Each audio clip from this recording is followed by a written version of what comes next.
इससे पहले के क्लास में हम आपको बताए थे कि टीके सिस्टम के बारे में समझा देंगे, जो हवा में यानी मिड एयर कोलिजन से बचाता है। टीकास एक रडार होता है। रडार एंटीना के थ्रू अपने अगल बगल के एरिया को स्कैन करके वो डिटेक्ट करता है कोई दूसरा जहाज तो नहीं है, और अगर है तो वो किस डायरेक्शन में जा रहा है, कितनी हाइट है, और वो टकराएगा कि नहीं टकराएगा, इसी से ये बचाता है। अगर ये नहीं रहेगा तो हमेशा दुर्घटना होगी। 1996 में दिल्ली के पास चरखी दादरी में दो जहाज आपस में टकरा गए थे, जिसमें सभी लोगों की मृत्यु हो गई थी। तो ये टीकेस का फुल फॉर्म क्या होता है? Traffic collision avoidance system, TCAS. इसी को हम लोग एकेस भी कहते हैं। ये क्या होता है? एयरबॉर्न कोलिजन एवॉइडेंस सिस्टम, एकेस या टीकेस करते हैं। ये क्या चीज होता है, कैसे काम करता है, समझिए। देखिए, जब दो जहाज आपस में एक पास से गुजरते हैं तो उनके बीच में कम से कम 1000 फीट की दूरी होनी चाहिए। 1000 फीट की दूरी होनी चाहिए। ऊपर नीचे में ये डिस्टेंस, ऊपर नीचे में इतना ऊपर से निकल जाएंगे तो कोई खतरा नहीं है। तो ये तो वर्टिकल हो गया। हॉरिजॉन्टल मतलब अगल बगल में निकलना है तो कितना सेपरेशन रखना है? तो अगर अगल बगल में निकलना है तो 14 किलोमीटर के रेडियस में कोई दूसरी जहाज नहीं आनी चाहिए। यानी 14 किलोमीटर के रेडियस से इसको बचा लीजिए और 14 किलोमीटर के रेडियस से इसको बचा लीजिए, तो ये हॉरिजॉन्टल भी क्रॉस कर सकते हैं।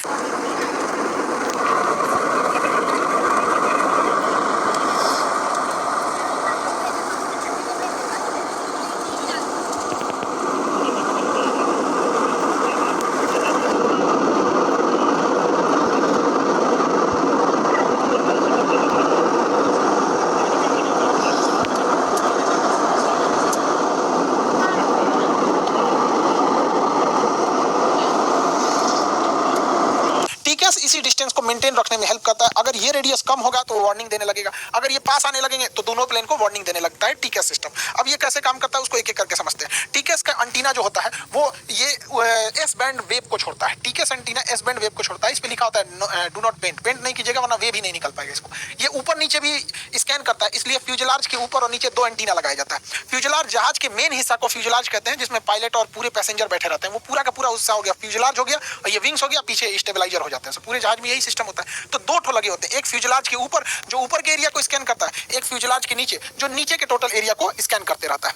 ये अपने अगल बगल यानी हॉरिजॉन्टली ये 40 नॉटिकल मील के एरिया को स्कैन कर लेता है कि इस एरिया में कोई दूसरी जहाज तो नहीं है, और ऊपर नीचे 10,000 फीट के एरिया को स्कैन कर लेता है कि इस एरिया में कोई जहाज तो नहीं है। अगर रहेगा तो दोनों जहाज एक दूसरे को इन्फॉर्म कर देंगे कि कौन कितने डिस्टेंस पे है, किस डायरेक्शन में जा रहा है, टकराने की तो संभावना नहीं है। अगर हवा में दो जहाज पास आने लगते हैं, लगभग 40 नॉटिकल मील के एरिया में आ जाते हैं, यानी टीकेस के रेंज में आ जाते हैं, तो टीकेस में लगा कंप्यूटर ये गणना करता है कि ये दोनों जहाज कहां जाकर टकराएंगे। जिस पॉइंट पर इनके टकराने की संभावना होती है उस पॉइंट को क्लोजेस्ट पॉइंट ऑफ अप्रोच यानी सीपीए कहा जाता है। तो क्लोजेस्ट पॉइंट ऑफ अप्रोच से दूर रहना चाहिए, वरना ये वो जगह होता है जहां दोनों की टकराने की संभावना होती है, और कितने मिनट बाद टकरा जाएंगे ये कैलकुलेशन टीकेस का कंप्यूटर कर देता है, और इसके बाद वो वार्निंग देने लगता है। अगर ये 40 नॉटिकल मील दूर है, इंट्रूडर, दो जहाज आपस में एक दूसरे को इंट्रूडर कहते हैं, इसके लिए ये जहाज इंट्रूडर है और इस जहाज के लिए ये जहाज इंट्रूडर है, यानी आपस में टकरा सकते हैं। अगर डिस्टेंस ज्यादा है कोई दिक्कत नहीं, अगर काफी पास आ गया तो ट्रैफिक एडवाइजरी जारी की जाएगी, ओरल वार्निंग दिया जाएगा कि सावधान रहो दोनों पायलट, और अगर बहुत पास आ जाएगा तो रिवोल्यूशन एडवाइजरी जारी किया जाएगा, यानी एक को कहा जाएगा ऊपर जाओ, दूसरे को कहा जाएगा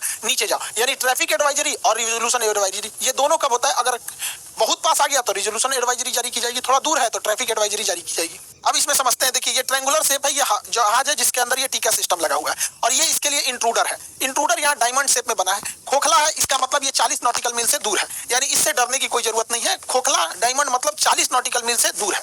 यहाँ प्लस साइन का मतलब होता है कि ये जहाज हाइट में भी ऊंचा पे है, दूरी भी है और हाइट भी ऊंचा, इसलिए इससे घबराने की जरूरत नहीं है।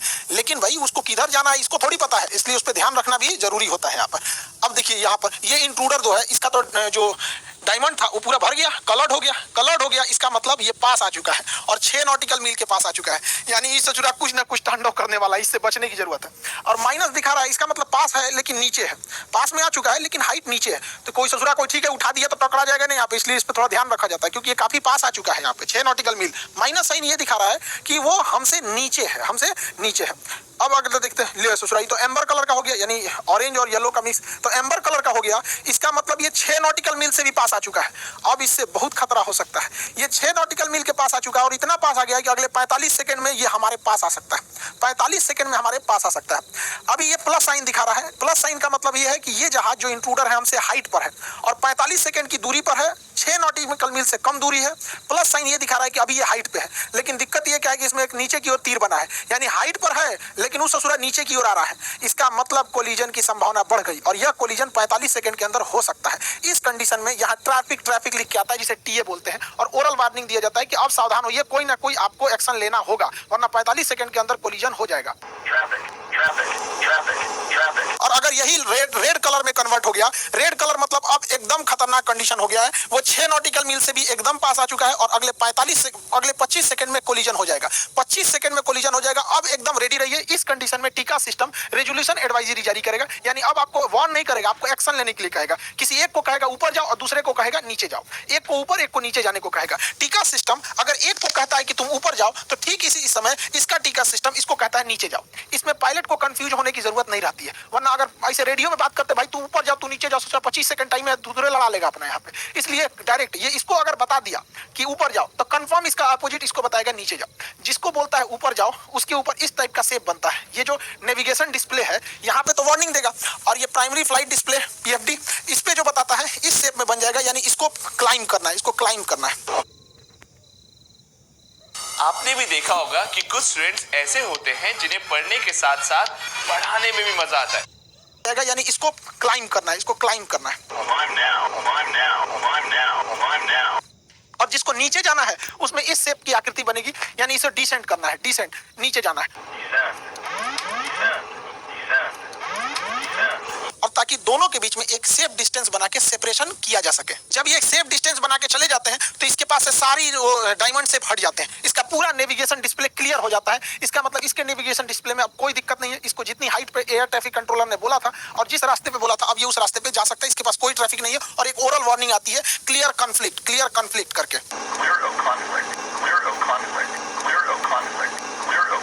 तो ठीक है, दो जहाजों को मिड एयर कोलिजन से बचाता है। बादलों के पीछे कभी कभी पहाड़ छुपे होते हैं, तो बादल के अंदर पायलट घुस जाता है, उसको लगता है कि नहीं हम तो क्रॉस कर जाएंगे, लेकिन पहाड़ पे जाके क्रॉस कहां से करे, लड़ जाएगा। ऐसे पीआईए की जहाज, पाकिस्तानी इंटरनेशनल एयरलाइन की जहाज जब काठमांडू एयरपोर्ट के पास स्टेप डिसेंट कर रही थी तो बादलों के बीच में पहाड़ था, उसी से वो टकरा गई थी। तो इस सिस्टम में भी काफी हेल्प करता है। यहाँ पर इससे निकलने वाला रडार जो होता है पता कर लेता है कि आगे अगर कोई ज्योग्राफिकल टेरेन का मतलब होता है कि कोई पहाड़ी वगैरह तो नहीं है, नेचुरल रुकावट को हम टेरेन कहते हैं। और अगर वो टेरेन रहता है, आगे कोई पहाड़ रहता है, तो वार्निंग जारी करने लगता है कि टेरेन करके वार्निंग जारी करेगा और कहेगा पुल अप, उठाओ जहाज को।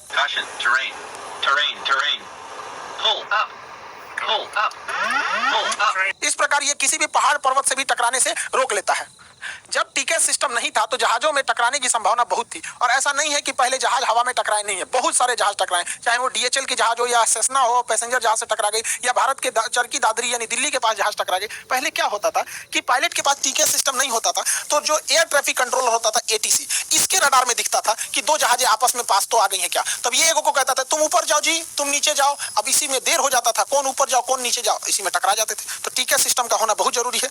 1996 में 12 नवंबर 1996 में दिल्ली के पास चरखी दादरी में दो जहाज टकरा गए, और ये टकराया था कजाक एयरलाइंस के पायलट के बेवकूफी की वजह से। वहां घोंचू था ससुराऊ।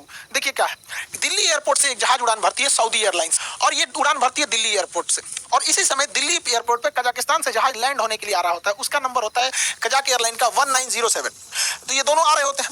अब इसके लिए एयर ट्रैफिक कंट्रोलर जो था, एयर ट्रैफिक कंट्रोलर यहाँ बैठा होता है। ये सऊदी एयरलाइन से पूछा कि कितने, तुम 14,000 फीट पर बने रहना। तो सऊदी एयरलाइन को कहा कि 14,000 फीट पर बने रहना, तुम्हारे ऊपर से कजाक एयरलाइन जाएगी। इसको कह दिया 14,000 पर बनने के लिए, और इसको ये भी बोल दिया कि तुम्हारे ऊपर से कजाक एयरलाइन अभी गुजरेगी। और इससे पूछा, ये air traffic controller Kazakh airline से पूछा कि तुम कितने हाइट पे हो। टी बेला कह रहा है कि हम 16,000 फीट पर हैं। तो ये कहा ठीक है, तुम डिसेंड करके 15,000 फीट पर आ जाओ और तुम्हारे नीचे से निकलेगी सऊदी एयरलाइन। ठीक है, ठीक है, हम 15,000 फीट पर आ जाते हैं और एक दूसरे को क्रॉस कर जाएंगे। यहाँ हो गया भयंकर गलती। ये बैला 16,000 फीट पे था ही नहीं, ये बैला था 15,000 फीट पर पहले से। और इसको जब एटीसी ने कहा कि ठीक है तुम 16,000 पे होते, एक काम करो 15,000 पे चलाओ, तो ये बैला 1,000 फीट घटा दिया। तो ससुरा 16 पे था नहीं, इसको लग रहा था कि 16,000 पे, इसका अंग्रेजी कमजोर था, ट्रांसलेट कर रहा था, डिक्शनरी लेके बैठा था, वही में बतिया रहा था धीरे धीरे करके। तो ससुरा 15,000 तक घटा के कर दिया 14,000 फीट। और जैसे 14,000 फीट किया, सऊदी एयरलाइन पहले से उड़ रही थी 14,000 फीट पे, दोनों में भीषण टक्कर हो गया, कोई नहीं बचा। मिड एयर कोलिजन हुआ था। पूरी चरखी दादरी दिल्ली के पास ही जगह है दादरी, वहां लाश गिर रहे थे सब, किसी के घर पे, मकान पे, किसी का कटा हुआ हाथ, जला हुआ शरीर। इतना बेवकूफी घोंचू पायलट के चक्कर में था। ससुरा 15,000 पे करा 16,000 पे। तो ऐसी गलती ना हो, अगर टिका सिस्टम रहता तो इसे रोक लेता। एक और गलती हुई थी यहाँ दिल्ली एयरपोर्ट पर। उस समय दिल्ली एयरपोर्ट पर प्राइमरी रडार हुआ करते थे। प्राइमरी रडार इस शेप में होता है और ये केवल जहाज के पोजीशन को बता देता है, यहाँ जहाज है। ये नहीं बता पाता है कि जहाज कितनी हाइट पर है। अगर ये बता देता है कि जहाज कितने हाइट पर है तो एयर ट्रैफिक कंट्रोलर को कजाक एयरलाइन से पूछना ही नहीं पड़ता खुद ही देख सकता था कितने हाइट पे है, लेकिन प्राइमरी रडार केवल जहाज का लोकेशन बता पाता है, ये नहीं बता पाता है कि कितनी हाइट पर है। सेकेंडरी रडार लगाया गया, सेकेंडरी सर्वेलांस रडार, ये भी बता देता है कि जहाज कहाँ है, साथ में ये भी बता देता है कि जहाज की ऊंचाई कितनी है। अगर उस समय दिल्ली एयरपोर्ट पर सेकेंडरी रडार रहता तो एटीसी खुद देख लेता कि सऊदी एयरलाइन 14,000 पे है और कजाक एयरलाइन 15,000 पे है। वो पूछ कर बकलोलवा पायलट के भरोसे नहीं बैठता और वो आराम से सेपरेशन करके निकाल सकता था। एक और वहां गलती हुई थी कि टीकास सिस्टम नहीं था। टीकास सिस्टम जो रहता तो दोनों पायलट को ऑटोमेटिक बता देता कि भाई तुम ऊपर जाओ, तुम नीचे जाओ, वहां एडवाइजरी जारी कर देता, क्योंकि टीकास जो होता है ना लास्ट लाइन ऑफ डिफेंस होता है, ये बहुत जरूरी चीज होता है। दोनों को एक साथ मैसेज भेजता है, एक को कहेगा ऊपर तो दूसरे को कहेगा नीचे, अगर इसको कह दिया ऊपर तो इसको कह देगा नीचे। और एक और उस समय था, दिल्ली एयरपोर्ट पे आने और जाने का दोनों रास्ता सेम था, अभी क्या कर दिया गया, अलग अलग कर दिया। उड़ने का रास्ता अलग है, उतरने का रास्ता अलग है। पहले एक ही रास्ते होते थे, अभी अलग अलग किया गया। तो अभी के समय में एविएशन काफी सेफ हो चुका है, टेक्नोलॉजी आ चुकी है, लेकिन पहले इतना सेफ नहीं था। किसी भी जहाज के एक्सीडेंट के बाद इस पे करोड़ों रुपए खर्च के इसका केस स्टडी किया जाता है कि आखिर इसमें ऐसी घटना क्यों हुई थी, और ये काफी जरूरी है ताकि उसी से मिलता जुलता दोबारा घटना ना हो सके और इस परिवहन को सुरक्षित बनाया जा सके। आई होप आप इसे समझ गए होंगे। बाकी ऑनलाइन क्लासेज आपके चल रहे हैं, बीपीएससी का क्लास, यूपीएससी वाला क्लास, फाउंडेशन और बिहार दरोगा बहुत जल्दी आने वाला है। मिलेंगे नेक्स्ट क्लास में।